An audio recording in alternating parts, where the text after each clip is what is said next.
วัสดีค่ะทุกคนยินดีต้อนรับเข้าสู่ช่องชมพู่แฮนดี้คราฟต์นะคะไม่แต่ฝากกด Subscribe และกดกริ่งแจ้งเตือนเพื่อรับชมคลิปใหม่ๆก่อนใครจากช่องชมพู่แฮนดี้คราฟต์ด้วยนะคะคลิปนี้ไม่แต่จะชวนมาถักกระเป๋ารูปทรงพีระมิดเป็นรูปทรงสามเหลี่ยมใบเล็กๆน่ารักแบบนี้นะคะวันนี้อุปกรณ์ที่จะใช้ก็จะเป็นเชือกร่มเส้นขนาด 1.8 มิลนะคะเข็มที่ใช้ในการถักไม่แต่ใช้เข็มทิวลิปสีทองด้านเบอร์ 4ในการถัก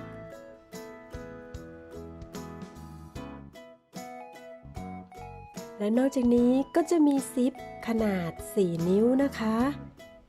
ซิปตัวนี้จะขึ้นอยู่กับขนาดของกระเป๋าว่าเราต้องการกระเป๋าใบใหญ่ขนาดไหนนะคะเริ่มต้นให้เราถักโซ่ขึ้นมาขนาดเท่ากับความยาวของซิป2เท่านะคะวันนี้แม่แต่ใช้ซิปขนาด 4 นิ้วก็จะถักโซ่ขึ้นมาด้วยกันทั้งหมด 42 โซ่นะคะแต่ถ้าใครใช้ซิปขนาดอื่นก็ไม่จำเป็นต้องนับจำนวนโซ่นะคะให้เราถักโซ่ขึ้นมาแล้วนำไปวัดกับตัวซิปแบบนี้นะคะให้โซ่มีขนาดความยาว2เท่าของความยาวซิปจากนั้นให้เราเชื่อมติดกับโซ่ที่1นะคะให้แทงเข็มลอดห่วงแบบนี้แล้วเกี่ยวไหมมาถักลื่นห่วงเลยนะคะ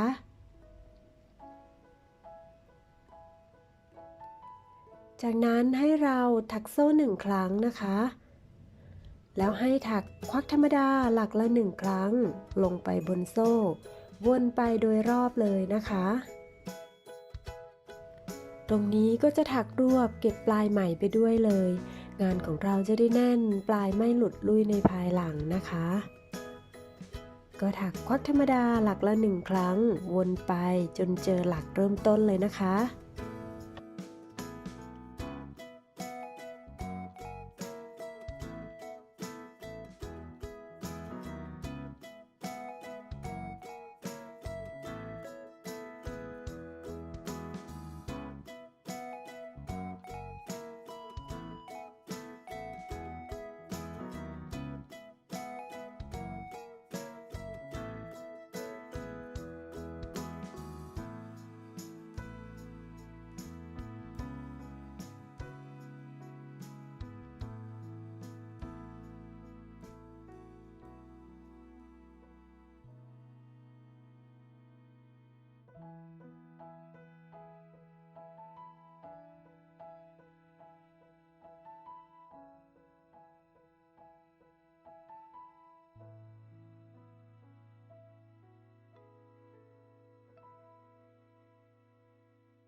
เมื่อเราถักควักธรรมดาหลักละ1ครั้งวนมาจนครบรอบแถวนะคะ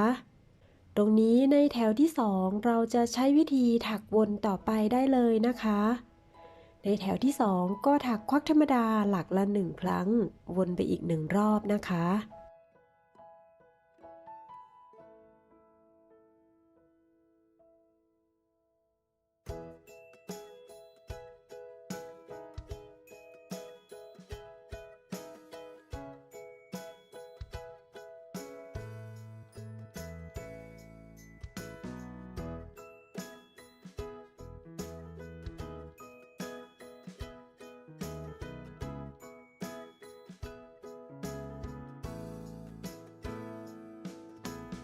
เมื่อถักควักธรรมดารอบที่2วนมาจนครบรอบแล้วนะคะ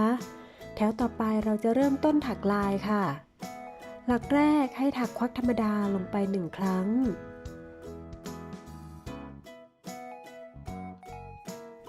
หลักที่2ตรงนี้จะเป็นตำแหน่งที่เราถักควักธรรมดาตามปกตินะคะ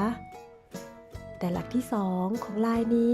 เราจะแทงเข็มผ่าน2เส้นที่อยู่ด้านหน้าแบบนี้นะคะเกี่ยวไหมผ่านข้างหน้าหลักแล้วควักไหมเลยค่ะหลักต่อไปถักควักธรรมดาตามปกตินะคะ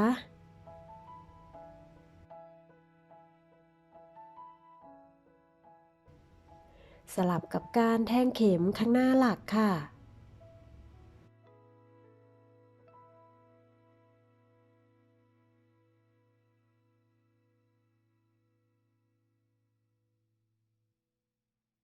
เราจะถักควักธรรมดาตามปกติ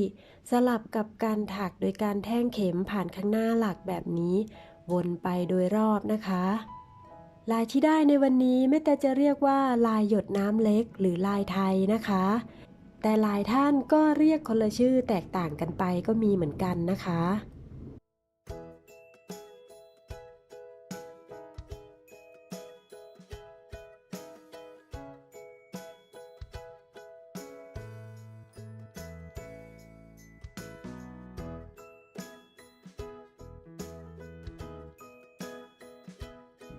ตอนนี้ถักมาจนครบรอบแถวแล้วนะคะ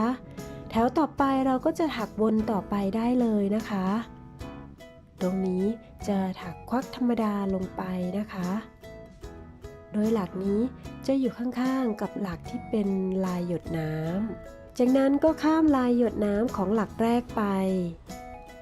แทงเข็มผ่านข้างหน้าหลักควักธรรมดาของแถวแรกนะคะจากนั้นหลักถัดไปก็ถักควักธรรมดาค่ะ ถักสลับกันไปแบบนี้เรื่อยๆจนครบรอบแถวและในแถวต่อๆไปก็ถักซ้ำในรูปแบบเดิมนะคะ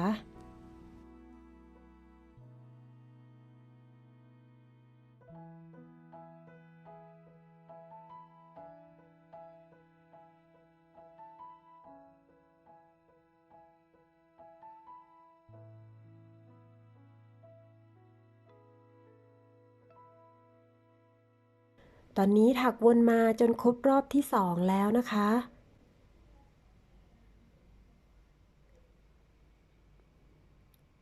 ขึ้นแถวใหม่แถวที่3ของลายก็ถักเหมือนเดิมนะคะให้เราถักซ้ำในรูปแบบนี้จนได้ลายหยดน้ำด้วยกันทั้งหมด17แถวนะคะ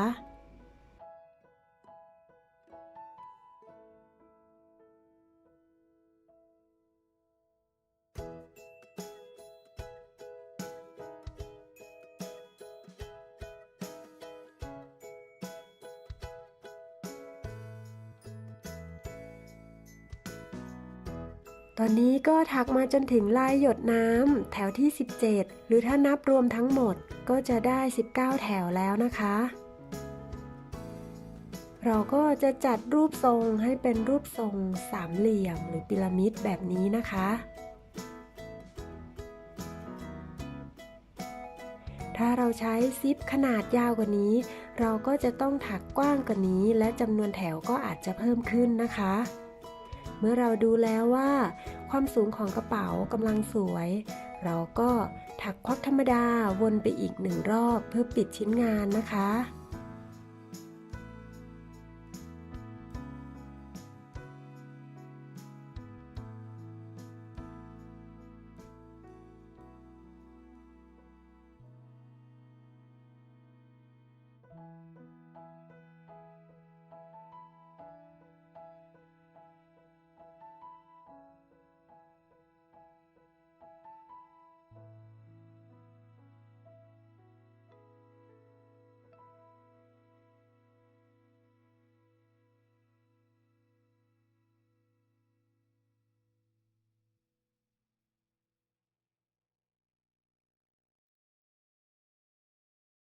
เมื่อถักควักธรรมดาวนมาจนครบรอบแล้วขั้นตอนต่อไปเราจะถักติดทั้งสองฝั่งเข้าด้วยกันนะคะก็ให้เราแทงเข็มผ่าน1เส้นที่อยู่ด้านในของทั้งสองฝั่งจากนั้นถักเลื่อนห่วงเพื่อเย็บติดทั้งสองชิ้นเข้าด้วยกันนะคะ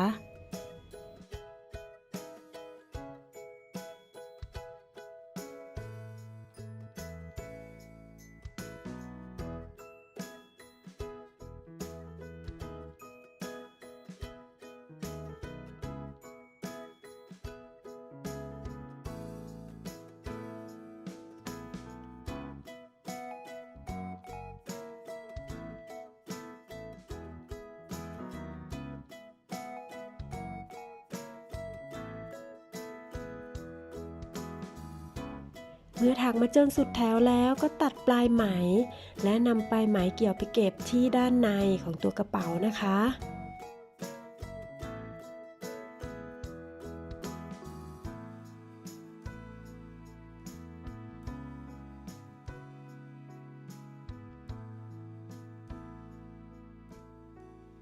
ตรงนี้แม่แต่จะใช้เข็มช่วยในการพาปลายไหมไปเก็บที่ด้านในของตัวกระเป๋านะคะ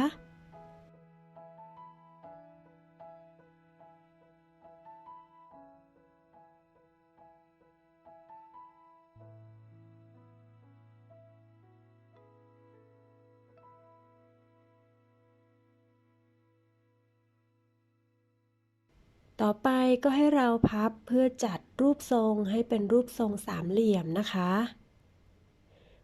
จากนั้นขั้นตอนสุดท้ายเราจะนำตัวซิปมาเย็บติดกับปากกระเป๋านะคะ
ก็สำเร็จแล้วค่ะกระเป๋าใบเล็กๆน่ารักทรงสามเหลี่ยมหรือทรงพีระมิดของเรานะคะทำกันง่ายๆใช้เวลาไม่นานเลยเหมาะกับการทำไว้ใช้ใส่ตังเหรียญหรือใส่กุญแจนะคะหรือใครจะทำหลากหลายสีสันทำเยอะๆเป็นของขวัญของฝากสำหรับปีใหม่นี้ก็เป็นไอเดียที่ดีเลยนะคะสำหรับคลิปนี้แม่แต่นำมาฝากเพียงเท่านี้อย่าลืมฝากกด Subscribe กดไลค์กดแชร์และกดกริ่งแจ้งเตือนเพื่อรับชมคลิปใหม่ๆก่อนใครจากช่องชมพู่แฮนดี้คราฟต์ด้วยนะคะสำหรับคลิปนี้ลาแค่นี้ค่ะสวัสดีค่ะ